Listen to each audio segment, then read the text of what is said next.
I've been involved in cycling for most of my life. I worked in a bike shop as a kid. I did some very basic bike fitting probably as a kid in a bike shop, which meant this stuff and a bit of plumb bob that we thought was good enough at that stage. I then progressed on and became a physiotherapist. Certainly always had a love of cycling, so I had extra interest there. I had an opportunity to work at the Institute of Sport in Canberra, and that's where I started getting more involved with the bike fit.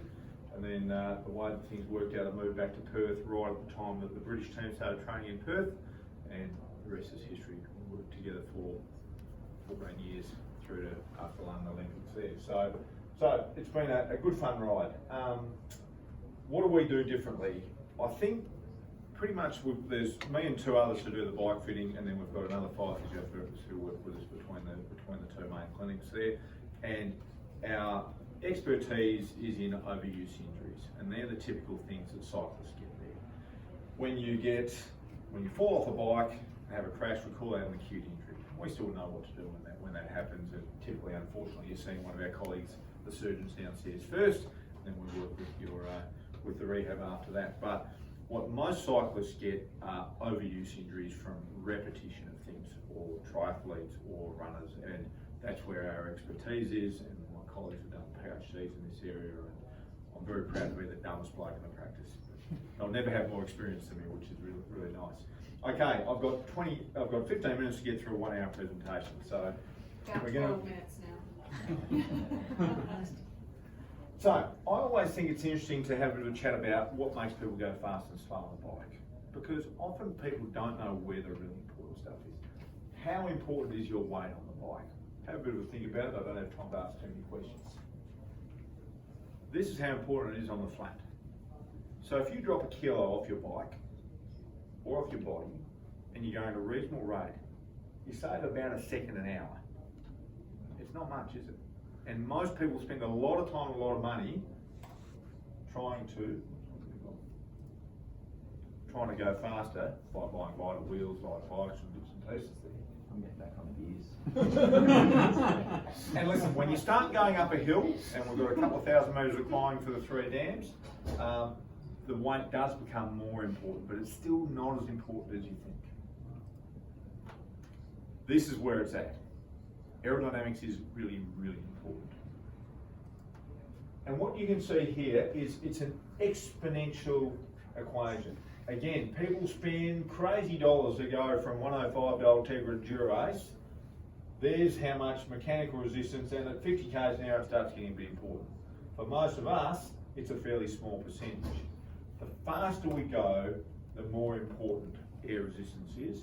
And the really, really interesting thing is that even at relatively modest rates, 25 to 30 k's an hour, it's around about 70% of what stops us moving forward.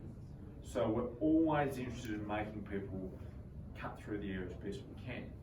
But when we're not 21 and we're not crazy flexible and our backs don't move like they used to be, it's a game of compromise. It's about going, well, there's no point having you with a slam stem and having you chewing the stem and down really low if you're too sore to be able to stay there for more than 10 minutes when you've got a 3-hour ride to do. So we're always looking to find where's that balance point. And when we talk about bike fit, which is what we'll cover a reasonable amount on tonight, is we're always trying to find that magic balance point, and we talk about finding the adaptability of the body and where it matches the adjustability of the bike, and trying to find that sweet spot.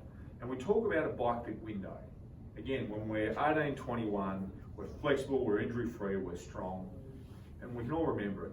You might remember it because it wasn't on. We can all remember jumping on a bike, riding all day and getting off and not even thinking about it, because our bike fit window was enormous. We could do whatever in any position. The older we get, the less flexible we get, the more injuries we have, and typically if we lose strength as well, that window starts shrinking down to where to be able to repeat the same movement 80, 90 times a minute over multiple hours, that position becomes critical. And that's where bike fit comes together. We always say the number one thing that'll stop you going fast is an injury. Stats on injuries. We always talk about cycling being a low injury sport. Sadly, a lot of people still get pain. And injury is a bit of a loose term, but most cyclists have pain at some stage cycling. Knee pain is the most prevalent. back pain is the next most common thing we see. Neck and shoulder, handlebar palsy and numbness, those two go hand in hand, they're related to the same stuff. Saddle sores. Who gets saddle discomfort in here? Discomfort. So, Discomfort. discomfort, yeah. Yeah. Discomfort, pain. Anyone ever had a saddle sore? No, I was like pretty fine by the sound of it. Yeah. And numbness and erectile dysfunction. Now, it's a really interesting one. And you know, we start talking about some serious stuff. And I always, when I look at these bottom two here, I always think about the difference between, to me, guys and girls. Girls ask for directions. Okay? When a girl starts getting saddle pain and saddle sores, they go asking for help typically. Blokes try and fix it themselves first, and then put up with it for as long as they can, and typically won't come and ask for the help on it there, and in the end throw the bike away and take another sport, or do nothing, okay? Saddle sores are a really serious injury. Numbness and erectile dysfunction is a really serious game as well, and I'll show you a case study in a moment on that, but there's stuff that we can fix, and we know how to measure it now, and we did it in the past. Okay. So, two main kinds of injuries we see on the bike: acute injuries and overuse injuries. In cycling, typically the only acute injuries we get are falling off and having a crash. Okay, muscle tears, ligament strains, things like that almost never happen in cycling, even at the highest level sprinters. The rate of muscle length change is not fast enough to tear a muscle. So if someone's telling you you've torn a muscle and you were cycling, they're probably not giving you the best information with the nicest way I can put it there. What we're typically seeing is overload. We call it overload or overuse training, or what we like to call it is underprepared training. So we put the onus on you, it's your fault, you're not prepared for what you're trying to do there. The nice thing about it though is most of these things we can work through and we don't have to stop people cycling. And particularly with 6 weeks or so to go until the dams, this is where these niggles come around, and I think the key at this time is get it checked by someone who knows what they're talking about and find out if it's something you can safely go through and what can be done about it there. And this is often where we can work out, first of all, what changed? Have you just doubled your miles? Is you're just not tolerating the sudden increase in kilometres you're doing? Or have you changed your bike position, or your bike, or your nicks, or your saddle? All these things. And if you've changed that, can you reverse it and go back to what you're doing before and then go to new things later on there? Absolutely, one of the things that we do as physios with the bike fit is we can change the position to unload sensitive or sore structures there. It may not be the fastest position, but sometimes it'll still allow you to get through an event. Some people, how many people have had a bike fit before here?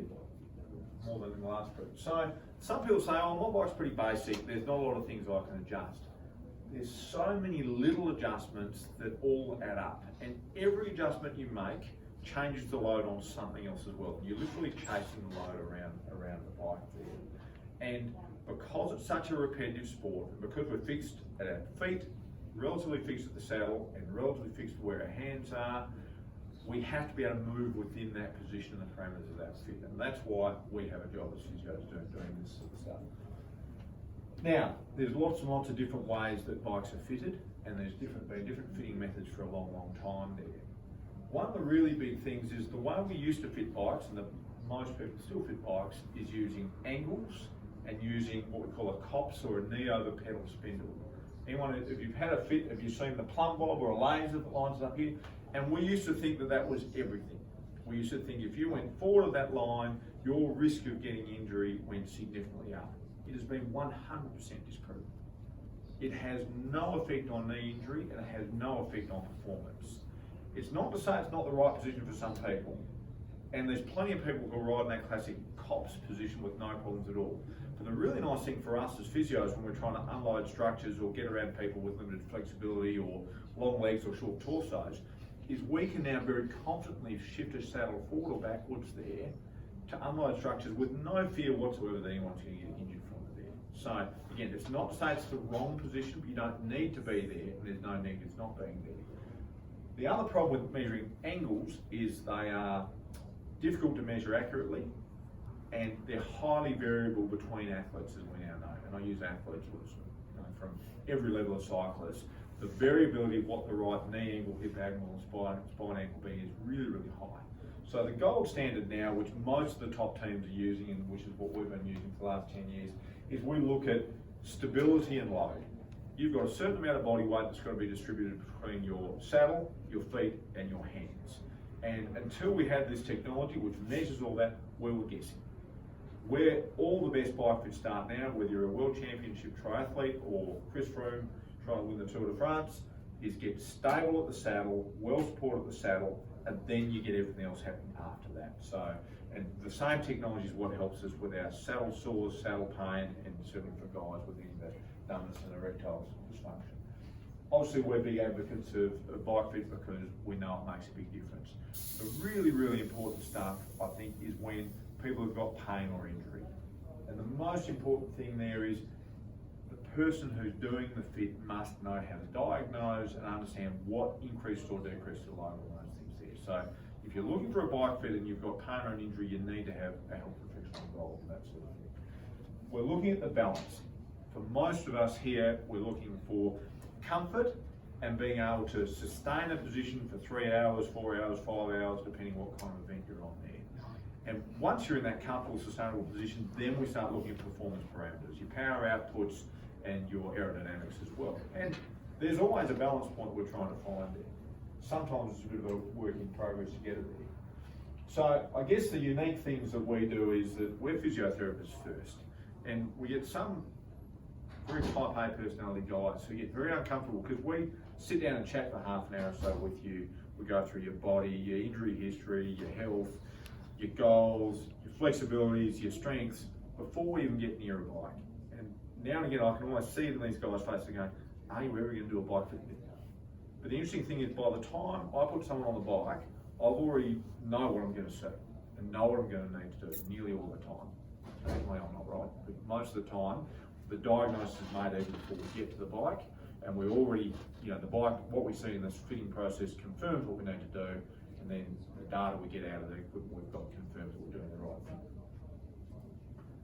A couple of quick little case studies for you there. So these are the maps that we pick up when we're using the foot mapping, whether we're using the saddle mapping here, shows us how much you move on the saddle, so your stability, where your center of mass is, which is the little red line, these little dots here, and we can shift this around to get people support in the right place to load or unload things, both at the foot and at the saddle.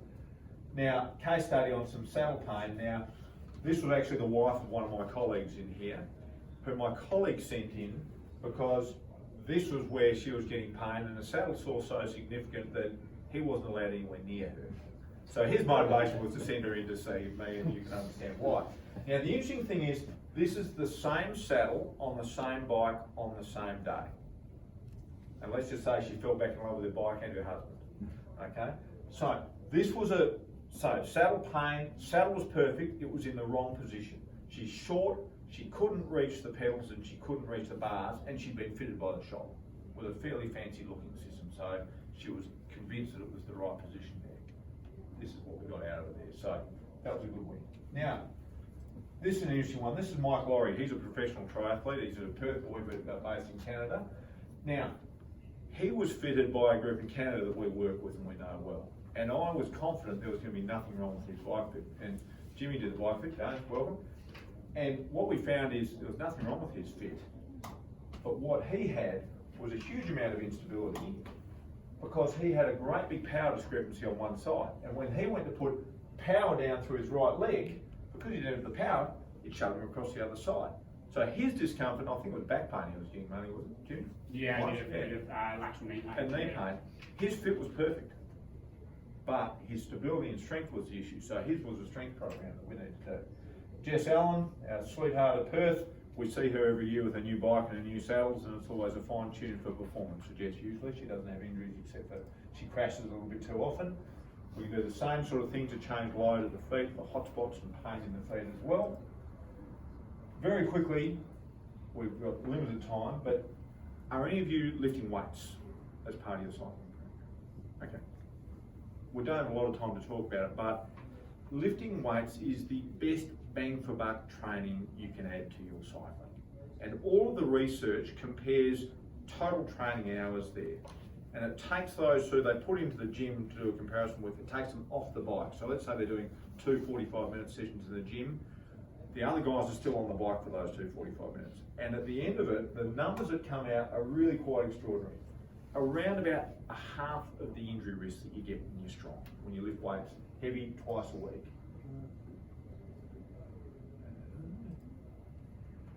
The other really nice thing, more power, lower heart rate, lower perceived exertion, rate of perceived exertion, it feels easier, and less fatigue when you're smashing yourself on the bike, because your peak power goes up, so for the same power output on the bike, it feels easier. 2 sessions a week, heavy weights, low repetitions, the right exercises can make a huge difference, but I wouldn't recommend you add it into your program if you haven't been doing it 6 weeks out from the dams. If you want to get good at this, let us know after the dams.